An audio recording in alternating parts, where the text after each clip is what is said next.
Hello friends, आप सभी का इस इम्पोर्टेंट सीरीज में फिर से स्वागत है। इस सीरीज में हम पढ़ रहे हैं एक डिजिटल कंप्यूटर के मोस्ट इंपॉर्टेंट एमसीक्यूज, जो कि आपके प्रत्येक कंपटीशन के लिए बहुत ही ज़रूरी है और बहुत ही इंपॉर्टेंट होने वाले हैं। तो आज का पहला क्वेश्चन है हमारा, भारत में प्रथम डिजिटल कंप्यूटर का आगमन कब हुआ था? डियर लर्नर्स, जो भारत में जो पहला कंप्यूटर लाया गया था डिजिटल कंप्यूटर, वो 1955 ईस्वी में लाया गया था और ये एक ब्रिटिश कंप्यूटर था। इसका नाम था HEC2M। क्या नाम था? HEC2M, HEC2M इस कंप्यूटर का नाम था। और इसको कोलकाता के अंदर जो अपना स्टैटिस्टिकल इंस्टीट्यूट बना हुआ है, इंडियन स्टैटिस्टिकल इंस्टीट्यूट जो बना हुआ है कोलकाता में, वहाँ पर इसको स्टेबलाइज किया गया। लेकिन जो भारत का अगर बात करें हम कि भारत का पहला डिजिटल कंप्यूटर कौन सा था, तो भारत का पहला डिजिटल कंप्यूटर 21 जनवरी 1969, 21 जनवरी 1969 में बना। उसका नाम था TDC-12 और ये विक्रम साराभाई बाबा एटॉमिक सेंटर के जो साइंटिस्ट थे, दो साइंटिस्ट थे, विजय एक्कर एंड YS माया। इन दोनों साइंटिस्ट ने मिलकर TDS-12 को बनाया 21 जनवरी 1969। तो आप ये बात याद रखें, अगर ये पूछा जाए कि भारत में पहला डिजिटल कंप्यूटर कब लाया गया, तो वह लाया गया था 1955 में और उसका नाम क्या था? HEC2M, एक ब्रिटिश कंप्यूटर था। अगर भारत का पूछा जाए तो ये बना था 1969 में, जो कि बाबा विक्रम साराभाई जो सेंटर है उसके दो साइंटिस्ट थे, विजय एक्कर एंड YS माया। इन दोनों ने मिलकर इस कंप्यूटर को बनाया जिसका नाम था TDS-12। इसलिए आप इस सारी इन्फॉर्मेशन को याद रखें, ये बहुत ही अच्छी इन्फॉर्मेशन है, इसको आप लर्न करें। आपको कमेंट बॉक्स में कमेंट करके ये बताना है कि विक्रम साराभाई बाबा एटॉमिक सेंटर का मुख्यालय कहाँ पर है। तो आप जल्दी से कमेंट बॉक्स ओपन कीजिए और कमेंट बॉक्स में कमेंट करके बताइए कि विक्रम साराभाई बाबा एटॉमिक सेंटर का मुख्यालय कहाँ पर है। सेकंड क्वेश्चन है हमारा, इस क्वेश्चन का सही आंसर है डी ऑप्शन, 1955 ईस्वी। सेकंड क्वेश्चन है, भारत में आयातित डिजिटल कंप्यूटर का क्या नाम था? पहला डिजिटल कंप्यूटर, अभी जैसे कि हमने फर्स्ट क्वेश्चन में डिस्कस किया कि जो भारत में जो आयातित जो लाया गया था पहला डिजिटल कंप्यूटर, उसका क्या नाम था? HEC2M। तो इस क्वेश्चन का सही आंसर हो जाएगा सी ऑप्शन, HEC2M। ये किसने बनाया था? AD बूथ के नाम से एक साइंटिस्ट थे, ब्रिटिश साइंटिस्ट, इन्होंने इस कंप्यूटर को बनाया था। ठीक है, तो इसका सही आंसर सी ऑप्शन हो जाएगा। आपको ये भी याद रखना है कि इंडिया का कौन सा था, तो TDC-12 इंडिया का था और ये कब बना? 1969 में। थर्ड क्वेश्चन है, भारत में दूसरा कंप्यूटर कब आया था? ठीक है, जो पहला कंप्यूटर था HEC2M, लेकिन सेकंड कंप्यूटर कौन सा था? तो सेकंड कंप्यूटर का नाम था यूराल। क्या नाम था फ्रेंड्स? यूराल। और इसको मार्च 1958 में भारत लाया गया था। कब लाया गया था? मार्च 1958 ईस्वी में भारत लाया गया था। तो इस क्वेश्चन का सही आंसर हो जाएगा बी ऑप्शन, 1958 ईस्वी। फोर्थ क्वेश्चन है, भारत में आयातित दूसरे कंप्यूटर का क्या नाम था? तो अभी जैसे हमने पढ़ा थर्ड क्वेश्चन में कि जो भारत में जो सेकंड कंप्यूटर जो आया था वो था यूराल और इसको कब लाया गया था? 1958 ईस्वी में। तो इसका भी सही आंसर बी ऑप्शन हो जाएगा, यूराल। नेक्स्ट क्वेश्चन है फिफ्थ, डोमेन नामकरण के अंतर्गत भारत का संकेत क्या है? डियर लर्नर्स, हर एक वेबसाइट का एक डोमेन होता है। जैसे कि अगर हम इंडिया कंट्री की बात करें तो इंडिया कंट्री का डोमेन है .in। ठीक है, वैसे ही अगर हम जैसे पाकिस्तान की बात करें तो पाकिस्तान का डोमेन है .pk। तो इसी तरीके से हर एक कंट्री का अलग अलग डोमेन होता है। अगर हम बात करें किसी एजेंसी की, जैसे कि अगर गवर्नमेंट डिपार्टमेंट की बात करें तो गवर्नमेंट डिपार्टमेंट का जो डोमेन होता है वो होता है .gov। लेकिन अगर हम बात करें एजुकेशन डिपार्टमेंट की तो एजुकेशन डिपार्टमेंट का जो डोमेन होता है वो होता है .edu.in। .in इसलिए लगाना जरूरी है क्योंकि वो इंडिया के अंदर काम कर रही है। ठीक है, अगर हम किसी कमर्शियल डिपार्टमेंट की बात करें तो उसका डोमेन होता है .com। तो इस तरीके से हर एक वेबसाइट का डोमेन होता है, उसके डिपार्टमेंट के बिहाफ पे उसको जज किया जाता है। तो आप यहाँ पे जो सही आंसर है .in होगा। इंडिया का डोमेन क्या होगा? .in। इसका सही आंसर हो जाएगा सी ऑप्शन। नेक्स्ट क्वेश्चन है सिक्स्थ, भारत में सुपर कंप्यूटर का प्रथम प्रोटोटाइप का क्या नाम था? जो पहला प्रोटोटाइप जो बनाया गया भारत में सुपर कंप्यूटर का, तो उसका क्या नाम था? तो उसका नाम था परम 8000। क्या नाम था? परम 8000। ये सीडे कंपनी है पुणे के अंदर, उसने बनाया था 1991 में। तो ये भी आपको याद रखना है, 1991 में परम 8000 को सीडेक ने बनाया था। सीडेक एक कंपनी है, एक एजेंसी है गवर्नमेंट लिमिटेड, उसने परम 8000 को 1991 में बनाया था। तो इसका डी ऑप्शन सही आंसर हो जाएगा। अगला क्वेश्चन है 7, नेशनल इंफॉर्मेशन सेंटर का मुख्यालय कहाँ पर है? तो इसका मुख्यालय दिल्ली में है। नेशनल इंफॉर्मेशन सेंटर का मुख्यालय कहाँ है? दिल्ली में। ये एक NIC के नाम से इसको जानते हैं, और ये जितना भी कंप्यूटर से रिलेटेड जो भी काम होते हैं, जो भी साइबर से रिलेटेड, साइबर क्राइम हुआ, साइबर सिक्योरिटी हुआ, ये सारे ये NIC ही मैनेज करता है, NIC ही देखता है। इस क्वेश्चन का सही आंसर हो जाएगा ए ऑप्शन, दिल्ली। भारत का ही नहीं बल्कि विश्व का पहला हिंदी पोर्टल कौन सा है? ये बहुत ही अच्छे क्वेश्चन है फ्रेंड्स। ये सारे क्वेश्चन बहुत ही इंपॉर्टेंट है, बहुत ही सिलेक्टेड है। इस क्वेश्चंस को सिलेक्ट करने के लिए मैंने बहुत मेहनत की है, इसलिए अगर ये वीडियो आपको अच्छा लगे तो आप इस वीडियो को लाइक ज़रूर करें, जिससे मेरी मेहनत काम आए। ठीक है, तो भारत का ही नहीं बल्कि पूरे विश्व का जो पहला हिंदी पोर्टल था वो कौन सा था? वेबुनियाद.com। क्या नाम था उसका? वेबुनियाद.com। ए ऑप्शन इसका राइट आंसर हो जाएगा। अगला क्वेश्चन है 9। भारत का सबसे बड़ा इंटरनेट सर्विस प्रोवाइडर कौन है? तो इसको तो सभी जानते हैं, BSNL के नाम से ये फेमस है। कौन है? BSNL, विदेश संचार निगम लिमिटेड। ये सबसे बड़ा इंटरनेट सर्विस प्रोवाइडर एक एजेंसी है और एक गवर्नमेंट लिमिटेड है। ठीक है, तो इसका सही आंसर हो जाएगा ए ऑप्शन, विदेश संचार निगम लिमिटेड। नेक्स्ट क्वेश्चन है 10। भाभा एटॉमिक रिसर्च सेंटर के कंप्यूटर विभाग द्वारा निर्मित पैरेलल कंप्यूटर का क्या नाम था? फ्रेंड्स, पैरेलल कंप्यूटर वह होते हैं, एक हम कह सकते हैं जो मेन फ्रेम टाइप के जो कंप्यूटर होते हैं वो पैरेलल कंप्यूटर होते हैं। ये बहुत ही पावरफुल होते हैं। तो जो भाभा एटॉमिक रिसर्च सेंटर ने जो कंप्यूटर बनाया था उसका नाम था अनुपम, और ये कब बनाया गया था? 1991 में। 1991 में ये बनाया गया था। तो इसका सही आंसर हो जाएगा अनुपम। 1991 में अनुपम को किसने बनाया? भाभा एटॉमिक रिसर्च सेंटर ने। ये भी आप याद रखें। अगला क्वेश्चन है 11। F1 से F12 तक की कीज क्या कहलाती है? फ्रेंड्स, जो कंप्यूटर कीबोर्ड होता है उसमें 5 तरह की कीज हम देखते हैं। एक स्टैंडर्ड कीबोर्ड में कुल 104 बटन होते हैं। आप इस बात को जरूर याद रखें कि एक स्टैंडर्ड कीबोर्ड में कितने बटन होते हैं? 104 बटन। लेकिन अगर मीडिया वगैरह के बटन उसमें हैं, अगर वो स्टैंडर्ड कीबोर्ड नहीं है, अगर उसमें मीडिया विजिबिलिटी भी है, अवेलेबल है, तो उसमें फिर 110 से भी ज़्यादा बटन अवेलेबल होते हैं।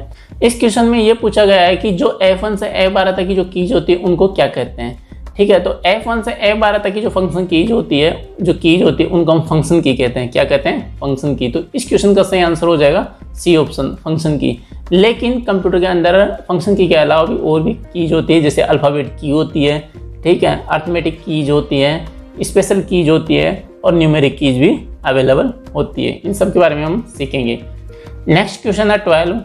प्लस माइनस इक्वल हैश @ ये सब किस तरह की है? तो ये है अर्थमेटिक साइन की। ये कौन सी की होती है? अर्थमेटिक साइन की। इसका सही आंसर हो जाएगा सी ऑप्शन। नेक्स्ट क्वेश्चन है 13। Control shift alt insert delete page up page down home end num lock scroll lock print screen, ये सब जो बटन होते हैं इन बटन्स को क्या कहते हैं? इन बटन को कहते हैं हम स्पेशल की। क्या कहते हैं इनको? स्पेशल की। तो इसका सही आंसर हो जाएगा बी ऑप्शन, स्पेशल की। अगला क्वेश्चन है 14। वॉइस रिकॉग्नाइजर नामक इनपुट डिवाइस कब आविष्कृत हुआ? फ्रेंड्स, ये बहुत अच्छा क्वेश्चन है। वॉइस रिकॉग्नाइजर को तो आप जानते होंगे। वॉइस रिकॉग्नाइजर का मतलब ये है कि जो आपकी वॉइस को सुनकर उसको टाइप कर दें, ठीक है ना, जो आपकी आवाज़ को सुनकर उसके अकॉर्डिंग वर्क करे, उसके अकॉर्डिंग एक्ट करे, उसको हम वॉइस रिकॉग्नाइजर डिवाइस कहते हैं। ये सबसे पहले 1952 में बना था। 1952 में बेल लेबोरेटरी में इसको बनाया गया था और इसका नाम था हुद्रे।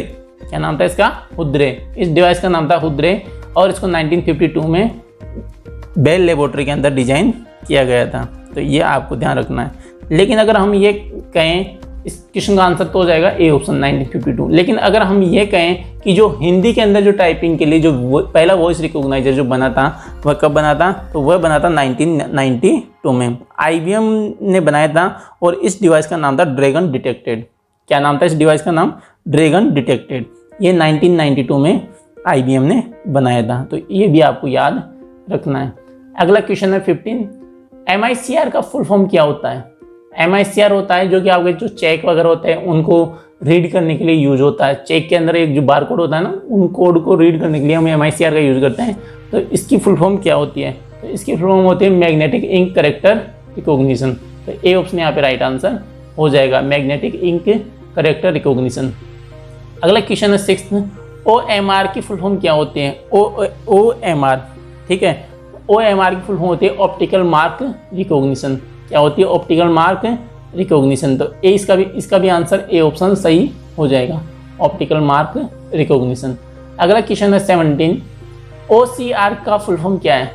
ठीक है। OCR होता है जो कि आपके OMR शीट वगैरह में जो कोड वगैरह होते हैं, ठीक है, वैसे ही एक कोड रीडर होता है OCR, तो जो कि आपका QR कोड होता है, इनको रीड करने के लिए यूज होता है। तो OCR की फुल फॉर्म क्या होती है? Optical character recognition. क्या होती है? Optical character recognition. इसका सी ऑप्शन सही आंसर हो जाएगा। नेक्स्ट क्वेश्चन है 18, OBR की फुल फॉर्म क्या होती है? फ्रेंड्स, ये जो फुल फॉर्म मैं आपको लर्न करवा रहा हूँ, इनको आप ज़रूर याद कर लें और लिख लें अपनी नोटबुक में, अपने रजिस्टर में लिख लें। ये बहुत ही इंपॉर्टेंट फुल फॉर्म है और ये इनमें से एक फुल फॉर्म आपको हमेशा पूछी जाती है। तो OBR की फुल फॉर्म आपको याद होनी चाहिए, ऑप्टिकल बार कोड रीडर।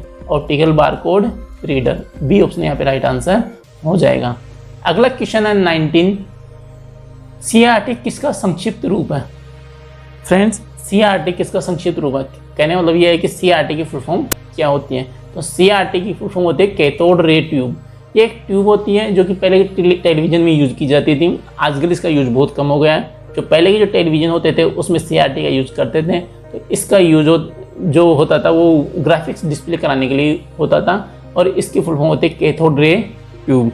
तो इस क्वेश्चन का आंसर हो जाएगा बी ऑप्शन, ठीक है, कैथोड रे ट्यूब सही आंसर है, बी ऑप्शन।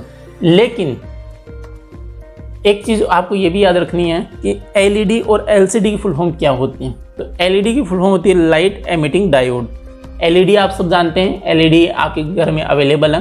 LED की फुल फॉर्म क्या होती है? Light emitting diode. क्या होते हैं? Light emitting diode. और अगर अवेलेबल नहीं भी है तो टेंशन लेने वाली बात नहीं है, मन लगा के पढ़ाई करो, मेहनत करो, आपके घर में बड़ी बड़ी LED लग जाएगी, ठीक है ना। तो आप टेंशन ना लो, बस मेहनत करते रहो। एक LCD की फुल फॉर्म भी आपको याद होनी चाहिए। LCD की फुल फॉर्म होती है लिक्विड क्रिस्टल डिस्प्ले। LCD की फुल फॉर्म क्या होती है? Liquid crystal display. ये भी आपको याद होनी चाहिए। अगला क्वेश्चन है 20, VDU का फुल फॉर्म क्या होता है? VDU का फुल फॉर्म क्या होता है? तो वीडियो का फुल फॉर्म होता है विजुअल डिस्प्ले यूनिट। क्या होता है? वीडियो का फुल फॉर्म होता है विजुअल डिस्प्ले यूनिट। इसका आंसर ए ऑप्शन सही हो जाएगा, विजुअल डिस्प्ले यूनिट। ये आपको ग्राफिक्स डिस्प्ले कराने में यूज होता है। एक ग्राफिक कार्ड होता है जो कि हमारे सिस्टम के अंदर इंस्टॉल्ड होता है।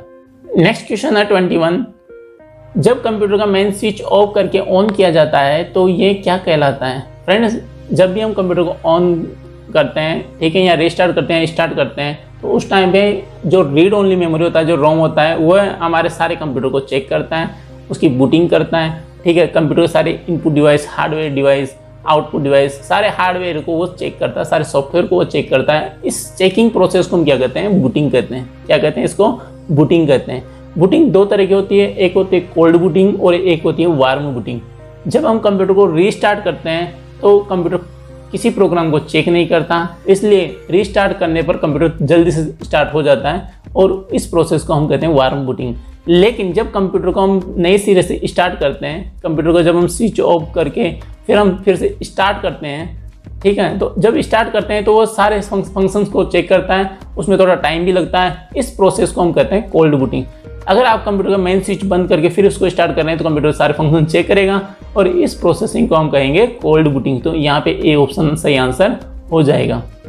अगला क्वेश्चन है 22, जब कंप्यूटर को रीस्टार्ट किया जाता है तो ये क्या कहलाता है? डियर लर्नर्स, जैसा कि मैंने आपको बताया कि कंप्यूटर को अगर हम रीस्टार्ट करेंगे तो वह किसी भी पार्ट को चेक नहीं करता, वो डायरेक्ट स्टार्ट हो जाता है। तो इस प्रोसेस को हम कहते हैं वार्म बूटिंग। क्या कहते हैं? Warm booting. यहाँ पे बी ऑप्शन सही आंसर हो जाएगा। अगला क्वेश्चन है 23, इंटरनेट की शुरुआत कब हुई थी? ये बहुत अच्छा क्वेश्चन है। वैसे तो सारे क्वेश्चन ही बहुत अच्छे हैं, लिखने वाले हैं और याद करने वाले हैं, लेकिन जो 23 क्वेश्चन है ये बहुत ही अच्छा क्वेश्चन है। इंटरनेट की शुरुआत कब हुई थी? 1969 ईस्वी में। चलो ये तो क्लियर है कि 1969 ईस्वी में हुई थी, इसका सही आंसर डी ऑप्शन है। लेकिन ये किसने की थी और किस पर्पज से की थी, ये भी आपको ध्यान होना चाहिए। तो इंटरनेट की शुरुआत ARPANET एक एजेंसी है, ARPANET ने ये इसकी शुरुआत की थी। ARPANET की फुल फॉर्म होती है advance research project agency network. Advance research project agency network, ये एक फोर्स से रिलेटेड एजेंसी है जो कि अपनी फोर्स को, अपने जो सोल्जर्स होते हैं उनको प्रोटेक्ट करने के लिए और इंफॉर्मेशन का ट्रांसमिशन करने के पर्पज से इसने इंटरनेट की शुरुआत की थी। इसका सही आंसर हो जाएगा डी ऑप्शन 1969 ईस्वी। नेक्स्ट क्वेश्चन है 24, ARPANET किसका संक्षिप्त रूप है? तो फ्रेंड्स यहाँ पे हमें ये बताना है कि ARPANET की फुल फॉर्म क्या होती है। तो अभी मैंने आपको बताया कि ARPANET की फुल फॉर्म होती है advance research projects agency network. ये ऑप्शन यहाँ पे राइट आंसर हो जाएगा, advance research project agency network. Friends next question है 25। इस क्वेश्चन को रीड करने से पहले मैं आपको बता दूं कि इस क्वेश्चन के बाद में मैं आपको 2 क्वेश्चन दूंगा जिनका आंसर आपको कमेंट बॉक्स में कमेंट करके बताना है, ठीक है। ये क्वेश्चन है ISP किसकी फुल फॉर्म होती है। तो ISP की फुल फॉर्म होती है इंटरनेट सर्विस प्रोवाइडर। ISP की फुल फॉर्म क्या होती है, इंटरनेट सर्विस प्रोवाइडर। एक ऐसी एजेंसी होती है ISP जो कि हमें इंटरनेट प्रोवाइड करवाती है, लैन वैन और मैन की हेल्प से हमें इंटरनेट प्रोवाइड कराती है। तो इसी एजेंसी का जो ISP वर्ड है इसकी फुल फॉर्म होती है इंटरनेट सर्विस प्रोवाइडर, ठीक है। तो इसका सही आंसर हो जाएगा B option, internet service provider. आज का पहला क्वेश्चन जो मैं आपको दे रहा हूँ जिसका आंसर आपको कमेंट बॉक्स में देना है वो है इंटरनेट की शुरुआत कब हुई थी। आपको इसमें ईयर लिखना है कि इंटरनेट की शुरुआत कब हुई थी। अगला क्वेश्चन है सेकंड, और यह है वीडियो की फुल फॉर्म क्या होती है। आपको कमेंट बॉक्स में वीडियो की फुल फॉर्म बतानी है कि वीडियो की फुल फॉर्म क्या होती है। अगर फ्रेंड्स आपको ये वीडियो अच्छे लगे तो आप इन वीडियोज़ को लाइक करें, अधिक से अधिक शेयर करें, अपने दोस्तों को शेयर करें, सभी स्टूडेंट्स को शेयर करें, जितना शेयर कर सकते हो उतना शेयर करें, अपने व्हाट्सएप ग्रुप पे शेयर करें, फेसबुक पे शेयर करें, आप इनको बहुत शेयर कर, सबको शेयर कर दो। अगर अभी तक आपने इस चैनल को सब्सक्राइब नहीं किया तो इस चैनल को सब्सक्राइब कर लो और बेल आइकन के बटन को प्रेस कर लो, जिससे मेरे आने वाली वीडियो का लिंक भी आपको सबसे पहले मिल जाए। फ्रेंड्स अब हम मिलते हैं नेक्स्ट वीडियो में, तब तक के लिए खुश रहो और खुशियाँ बांटते रहो। आपने वीडियो एंड तक देखा, इसके लिए आप सभी का दिल की गहराइयों से बहुत बहुत धन्यवाद। Thank you so much.